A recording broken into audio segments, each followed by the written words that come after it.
మీరు ఎన్ని అబద్ధాలు చెప్పొచ్చిండ్రు? ఒక్కటంటే ఒక్కటి మీరు చెప్పిన కేజీ టు పీజీ విద్య కానీ, తర్వాత దళితులకు 3 ఎకరాలు కానీ ఇన్ని చెప్పిండ్రు. ఒక్కటంటే ఒకటి చేయకుండా ఉద్యోగాలు ఇస్తామని 1,00,000 ఉద్యోగాలు అని చెప్పి అవి కూడా ఇవ్వకుండా ఇలా కాంగ్రెస్ పార్టీ ఉద్యోగులను ముంచింది. అంటే మేము రాగానే ఎన్ని ఉద్యోగాలు ఇచ్చినామో లెక్కలతో సహా చెప్పినాం వస్తేనే. తర్వాత ఇప్పుడు జాబ్ క్యాలెండర్ నెక్స్ట్ 2024-25 ఆగస్ట్ వరకు ఏమేమి జాబ్లు ఇస్తామో కూడా క్యాలెండర్ రిలీజ్ చేసినాం. ఇంకా 65,000 కొనుగోలు ఆల్రెడీ ఇచ్చిన 35,000 కాకుండా. సో ఇన్ని ఇచ్చుకుంటా పోతా ఉంటే కూడా ముఖ్యమంత్రి గారిని పట్టుకొని నోరా మోరా అని మాట్లాడుతాడు. నీది పెద్ద డ్రైనేజ్. ఇప్పటి నుంచి ఇట్లాంటివన్నీ బంద్ పెట్టని చెప్పడానికి. ఇకపోతే ఆయన ఉపమానం తీసుకుంటూ రైతులకు రుణమాఫీ కాలేదు, వెంకటాపూర్లో కాలేదు, కొండారెడ్డిపల్లెలు అయిందా, నీ కొండారెడ్డిపల్లెకి వస్తా, చౌరస్తాకు వస్తా అని మాట్లాడుతున్నావు. హరీష్ రావు గారు కొండారెడ్డిపల్లె దాకా అవసరం లేదు, నువ్వు చెప్పిన సిద్దిపేటకే పోదాం, నువ్వు చెప్పిన ఇరుకోడికే పోదాం, వెంకటాపూర్కే పోదాం, వస్తున్న జర ఆడదాక పక్కన ఉన్న లిక్కర్ ఫ్యాక్టరీకి పోదాం. నువ్వు చెప్పిన వెంకటాపూర్లో 160 మంది లోన్లు తీసుకుంటే నీ గ్రామ శాఖ అధ్యక్షుడే చెప్పిండు, నీ బ్యాంకుల ఖాతాలే చెప్తుండే, అక్కడ ఉన్న వాళ్ళే అందరూ చెప్తా ఉన్నారు. 122 మందికి వేవైంది అని నీ నోరుతోనే చెప్తున్నావు. మళ్ళీ అదే నోరుతోని అదేం నోరో మరి నీకు నోరా మోరా మరి అదే నోరుతో నా మోరేసుకొని మళ్ళీ ఏం చెప్తా ఉన్నావు, రుణమాఫీ కాలేదని మాట్లాడుతూ ఉన్నావు. అక్కడ 10 మంది రుణాలు తీసుకున్న వాళ్ళు ఆల్రెడీ వాళ్ళు ఏజ్తోని వృద్ధాప్యంతో వాళ్ళు చనిపోయిన వాళ్ళు ఉన్నారు. అంటే వాళ్ళకు కూడా రుణమాఫీ చేయాలి. తర్వాత ఇంకా నేను చెప్పేది ఏంటంటే ఆ పర్సన్ వచ్చి క్లెయిమ్ చేయాలి కదా. ఒకటే ఫ్యామిలీలో 2 ఉన్నారు. అదే నువ్వు చెప్పిన కోర్టు గాండ్ల మహేందర్ చెప్పినావు, గాండ్ల లక్ష్మీ గురించి చెప్పినావు. మొదలే చెప్పినాం 2 లక్షల పైగా ఏమన్నా ఉంటే ఆ కుటుంబంలో పైన ఉన్నాయి కట్టమని నిన్న కూడా ముఖ్యమంత్రి గారు చెప్పిండ్రు. మిగతా 2 లక్షలు మేము చేస్తామని చెప్పిండ్రు. అలా 10 మంది ఎంప్లాయీస్ ఉన్నారు. అరే మేము ఇచ్చినాం కదా, మేము జీవో ఇచ్చినప్పుడు అలా మోడల్ 9లో మేము క్లియర్గా మెన్షన్ చేసినాము. దాని ప్రకారం నథింగ్ వీఆర్ హైడింగ్, మొత్తం ట్రాన్స్పరెంట్గానే పెట్టినాం. సిస్టమ్ అంతా చూసుకోమని చెప్పినాం. ఆ విధి విధానాలు కూడా రూపొందించినాం. నీ ముఖానికి నువ్వు వెళ్ళడం అనుకున్నాము, అవి ఏకకాలంలో చేస్తే నీకు తెలుస్తుండే, మమ్మల్ని మాట్లాడుతావు ముఖం గీస్తామని. సో అట్లా మాట్లాడేటప్పుడు ఇకపోతే ఆ రుణమాఫీ వదిలేసి పక్కనే ఉన్న ఇరుకోళ్ళ నీ లిక్కర్ ఫ్యాక్టరీ గురించి మాట్లాడదలుచుకున్నాయి. 200 మందిని తీసుకుంటే ఉద్యోగులను మాట్లాడినావు కదా, నువ్వు చేసిన దందాలు ఏంటో, నువ్వు ఇచ్చిన ఉద్యోగాలంటో నేను చెప్తా. ఇయ్యాల ముఖ్యమంత్రి గారు చాలా ఎక్కువ మాట్లాడినారు అన్నావు, బట్ చాలా తక్కువ మాట్లాడిండ్రు. చాలా సంయమనంతో నువ్వు చేసిన కథలకు ఇంతే మాట్లాడిండ్రు. నువ్వు ఎంత అగ్గి రగిలించాలో తెలంగాణను అంత రగిలించినా కూడా ఆయన నిన్న ఆడ సందర్భం కాదనుకున్నారో ఏమనుకున్నారో గౌరవ ముఖ్యమంత్రి గారు, కానీ నిన్ను మేమైతే ఇడిచిపెట్టేదే లేదు. ఇరుకోళ్ళ నువ్వు ఇచ్చిన 200 ఉద్యోగాలు 10 లక్షలకు ఒక ఉద్యోగం చొప్పున నువ్వు అమ్ముకోలేదా? స్థానికులకు ఉద్యోగం ఇచ్చినవా? అక్కడ ఎవరికన్నా ఇగో మీరు చేసేటి అన్నీ ఉంటాయి. చేసేదే అక్కడ లిక్కర్ పెట్టొద్దు, అనైతికం మొట్టమొదలది. తర్వాత పోతే నువ్వు మాట్లాడుతున్నావు నడవడిక బాగాలేదు, మాట్లాడు బాగాలేదు, భాష బాగాలేదు. భాషలకు ఎవరు పితామహుడు? నీ మామ భాషా కోవిలు, తెలుగు భాష. ఆయన పుట్టించిన బూతుల భాషకు, ఆయన తెలుగు భాషకు, ఆ బూతుల భాషకు పితామహుడు, ఆద్యుడు అంటారు కదా ఆయన. ఇకపోతే ఈ మధ్యకాలంలో నువ్వు ఆయన మించిపోయి మాట్లాడుతున్నావు. నడవడిక, ఎవరు నడవడిక గురించి నువ్వు మాట్లాడతావా? ఇవాళ డ్రగ్స్ కల్చర్ ఎవరిది? సావాసాలు, అడ్డమైన సావాసాలు చేసే కల్చర్ ఎవరిది? లిక్కర్ దందా కేసు ఎవరి మీద ఉన్నది? ఎవరు చేసిర్రు? అంటే మీరు చెయ్యని లప్పుడు దందాలే లేవు. సిద్దిపేట పోతే చూపిస్తప్ప నువ్వు గుట్టలు కొడతావు, క్రషర్లన్నీ నీయే ఉంటాయి, నీ అనుయాయులే ఉంటాయి దొంగలయ్యి. తర్వాత పోతే నీ రంగనాయక సాగర్ మాట్లాడదాంప, మొత్తం ఎన్ని మట్టి ట్రిప్పర్లు పోసి ఎంత ఊపి మట్టినంతా చేసి ఆడ మొత్తం ఫామ్ హౌస్ చేసినామో మాట్లాడదాంప. మొన్ననే చూపించింది ఒక మీడియా సంస్థ, ప్రముఖ సంస్థ చూపించింది. నీ సిద్దిపేట ఫైల్స్ గురించి మేమే మాట్లాడినాం, అన్ని బయట పెట్టినాం. మరి నీకు నిజంగానే దమ్ముంటే ఇలా హైదరాబాద్ మాట్లాడుతున్నావు కదా. ముఖ్యమంత్రి గారు అది నాకు కూడా వర్తింపజేయండి, నేను చొక్కా పూసానని చెప్పి పిలువు, మరి ఆడికి వస్తాము, లెటర్ రాయి. నువ్వు నిజంగా నిజాయితీ పరుడైతే నీ సత్శీలతను ప్రూవ్ చేసుకో అంటున్నాం. ఎవరికి వెళ్ళదని మాట్లాడుతున్నావు? సిద్దిపేటలో నువ్వు ఇన్నర్ రింగ్ రోడ్ దగ్గర హజ్ హౌస్ కనిస్తే పక్కనున్న రైతులు తెచ్చి 2 ఎకరాలు రాయించుకోలేదా? నువ్వు ఎక్కడ అసలు ఆ రెవెన్యూ డివిజన్ పరిధిలో లేదా? ఆ తాలూకాలకు రాదు, ఆ జిల్లాలకు ఎక్కడో ఇస్తావై కలెక్టరేట్ ఏడ కడతావు, ఎట్లా కడతావు? ఆడ 140 ఎకరాలు ఎవరికి కొనిచ్చినావు? ఆమె ఎవరో మరి మాకైతే తెలియదు, చెప్పాలి, ప్రజలకు తెలుసు మరి ఆమె పేరు మీద. అంటే ఆమె బినామా ఇంకొకటి కూడా తెలుసుకో. నువ్వు నీ నడవడిక చక్కగా లేదు, నీ ప్రవర్తన చక్కగా లేదు, చెడు పిల్లుగులు తిరుగుతావు, నువ్వు అడ్డమైన మాట్లాడతావు, గారితో ఎన్నిసార్లు మాట్లాడినావు? ముఖ్యమంత్రి గారికి రెస్పెక్ట్ లేదు నీకు, మళ్ళీ అంటావు కుర్చీ గౌరవం ఇవ్వాలని మాట్లాడుతున్నాడు. సంస్కారవంతంగా మాట్లాడితే ఎవరు ఏమన్నారు? నీవు సంస్కార విహీనంగా మాట్లాడినందుకే గౌరవ ముఖ్యమంత్రి గారు చాలా సున్నితంగా హెచ్చరించారు. నేను అదే చెప్తా ఉన్నా, ఆయన హెచ్చరించి వదిలేసింది, మేము మాత్రం వదిలిపెట్టే ప్రసక్తే లేదు. అబద్ధం హామీలు కాంగ్రెస్ ఇచ్చిందా? నేను మొదలే చెప్పినాను ఇచ్చిన హామీ. ఏకకాలంలో గతంలో రుణమాఫీ 2004లో చేసింది కూడా కాంగ్రెస్ పార్టీ, ఇచ్చిన హామీ కట్టుబడి ఉంది. ఇప్పుడు కూడా అంతే, 2 లక్షల రుణమాఫీ చేసి తీరుతామని చెప్పినాం, చేసి తీరినాం. మేము ఇచ్చిన హామీలన్నీ నెరవేర్చుకుంటా పోయినాం. నువ్వేం మాట్లాడుతున్నావు? మేము అది ఇచ్చలేదు, నువ్వు ఏమీ ఇయ్యలేదు. నువ్వు రైతు బంధు రైతు భరోసా గురించి మాట్లాడుతున్నావు కదా, అది ఒకటి ముందర పెట్టుకొని నువ్వేం చేసినావు? ఇన్పుట్ సబ్సిడీ బంద్ చేసినావు. పనిముట్లు ఇట్లా అవన్నీ కొనుక్కుంటే స్ప్రింక్లర్స్ కొనుక్కుంటే వస్తాయి కదా, అవన్నీ బంద్ పెట్టినావు. ఫ్రీ ఎరువులు మాయము, ఫ్రీ విత్తనాలు ఇవ్వలేదు. అన్నవరం దాన్ని వాళ్ళు సస్తా ఉంటే కూడా పట్టించుకోలేదు. ఇకపోతే మన ప్రాంతం గురించి మాట్లాడితే రంగనాయక సాగరు, నీ మల్లన్న సాగరు, నీ ఇంకొక సాగరు, ఇవన్నీ అదే కొండపోచమ్మ సాగరు, ఇన్ని కట్టినావు కదా. నిర్వాసితులకు చక్కకపోతే ఇప్పటి వరకు కాంపెన్సేషన్ ఇవ్వలేను, RRR ప్యాకేజ్ ఇవ్వలేను. ఏమన్నంటే చేతులు తెలుపుకున్నావు, డబల్ బెడ్రూమ్ ఇచ్చినాను. రిహాబిలిటేషన్, రీకన్స్ట్రక్షన్ అండ్ రీసెటిల్మెంట్ గురించి ఇన్నేళ్ల నుంచి మేము కొట్లాడుతూనే ఉన్నాం. నువ్వు రిసిషన్ చేయకుండా ఇంకా మాట్లాడతావు. నీకు చెప్తా ఉన్నా కదా, ఒకటి కాదు తీసుకుంటా పోతా ఉంటే మీకు ఇచ్చినవి ఒకటి కాదు 100 హామీలు ఇచ్చిండ్రు. 100 అబద్ధాల కేసీఆర్ అని మేము బుక్కే ప్రింట్ చేసినాం. తర్వాత ఇక మీరు విద్యను పరిగట్టుకొని ఎట్లా కూని చేసిందో తెలుసు. ఇవాళ వచ్చి నువ్వు విద్య గురించి మాట్లాడతావు. ఇకపోతే నీ ఉద్యోగాల గురించే మాట్లాడినాం కదా. 30,000 నోటిఫికేషన్ వేసినాము, అదే నోటిఫికేషన్ వేస్తే సరిపోదు, నువ్వు నియామక పత్రాలు ఇస్తే ఇచ్చినట్టు. మేము కూడా రేపు పొద్దున 10 లక్షలు ఇస్తాం నోటిఫికేషన్, 10 లక్షల ఉద్యోగాలకి. అది వాళ్ళు భర్తీ చేసి ఎగ్జామ్ పెట్టి చేతికి ఆర్డర్ ఇచ్చి నెల నాడు ఫస్ట్ నాడు 1వ తారీఖు నాడు జీతాలు ఇస్తే అది లెక్క. అది కాకుండా నీ ఇష్టం వచ్చినట్టు మాట్లాడుకుంటా ఇంకొక ఎట్లా మాట్లాడుతున్నావు అంటే సురేందర్ రెడ్డి గురించి మాట్లాడడం. పేపర్లు ప్రముఖ దినపత్రికలన్నీ ఆ రోజు ప్రచురించినాయి, క్లియర్ గా చెప్పినాయి అది కుటుంబ కలహాలతోని ఆయన ఆత్మహత్య చేసుకున్నాడని. ఆయన ఎవరో వారు శాసనసభ్యుడు చనిపోయాడు రామలింగారెడ్డి గారు దుబాకర్, వాళ్ళ అన్న కొడుకే.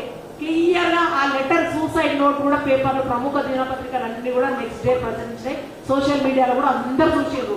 ఇవాళ వచ్చి నువ్వు అది ఆత్మహత్య రుణమాఫీ కాకుండా ఆయన ఆత్మహత్య చేసుకున్నాడని మాట్లాడుతా ఉన్నావు.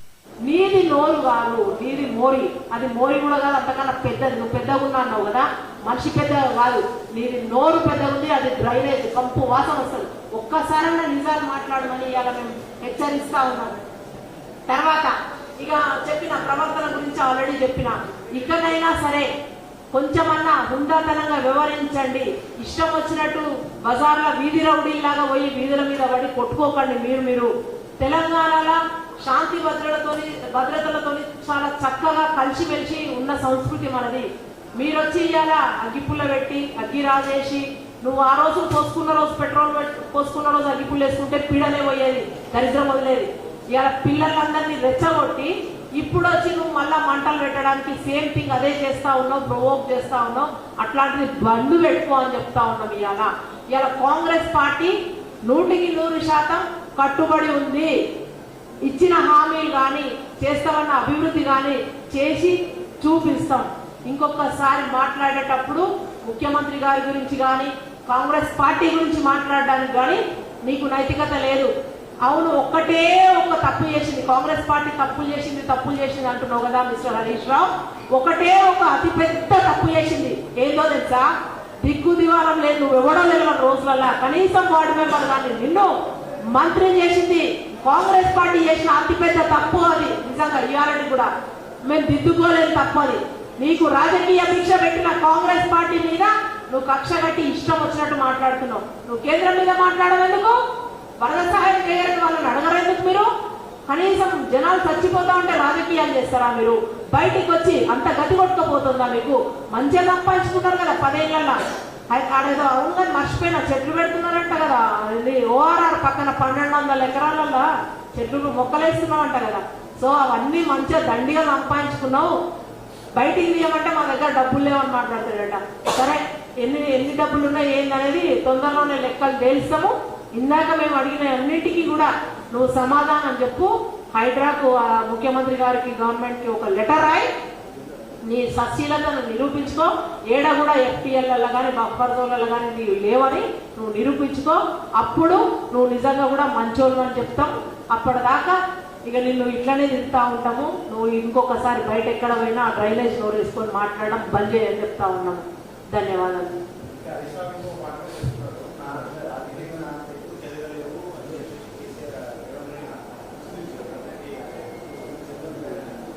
అదే చెప్తున్నా కదా, రేవంత్ రెడ్డి గారికి ఉన్న డిఫరెన్స్, హరీష్ రావుకు ఉన్న డిఫరెన్స్, నక్కకు నాగలోకానికి ఉన్నంత డిఫరెన్స్.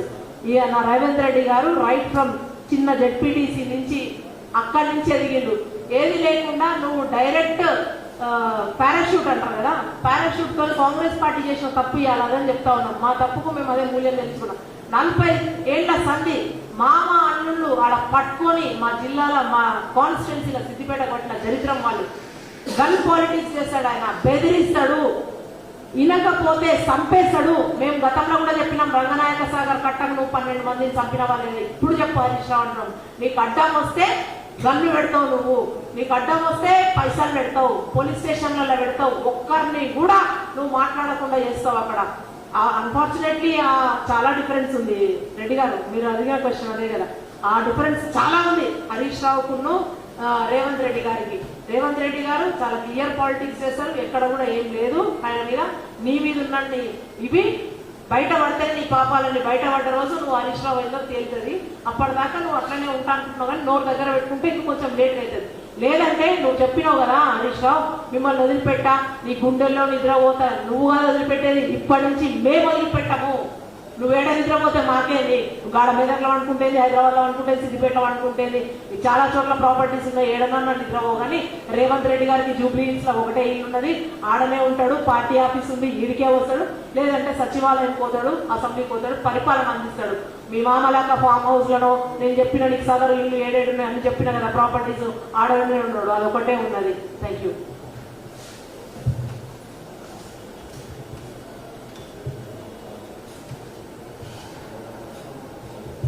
పత్రికా మిత్రులకు నమస్కరిస్తూ, నిన్న కేంద్ర మంత్రి బండి సంజయ్ గారు కరీంనగర్లో పత్రికా సమావేశంలో కాంగ్రెస్ పార్టీ టీఆర్ఎస్ పార్టీ ఒకటే అన్నాడు.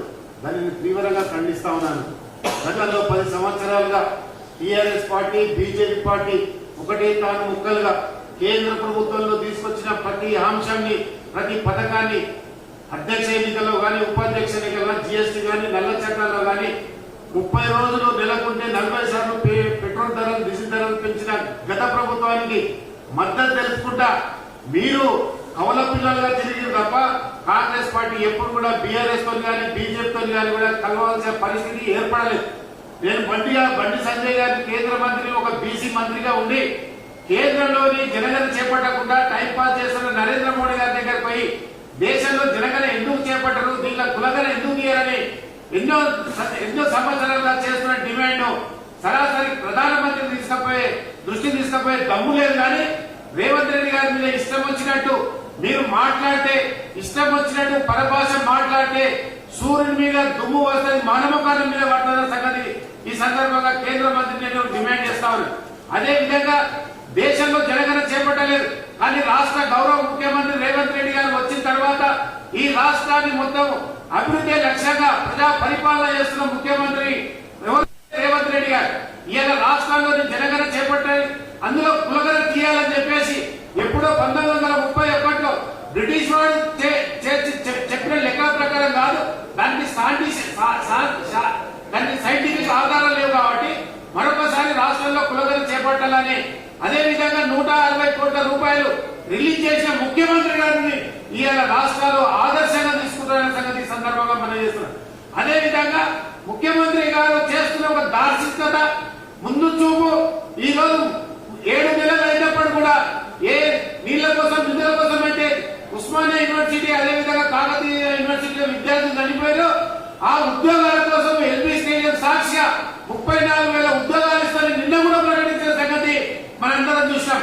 అదే విధంగా డిసెంబర్ లోపల మరొక 35,000 ఉద్యోగాలు ఇస్తారని గౌరవ ముఖ్యమంత్రి గారు ప్రకటించారు. ఇవన్నీ అభివృద్ధిని చూసి మీరు ఓర్వలేక ఈరోజు అవాకులు చెవాకులు అడుగుతున్న బండి సంజయ్ ఖబర్దార్.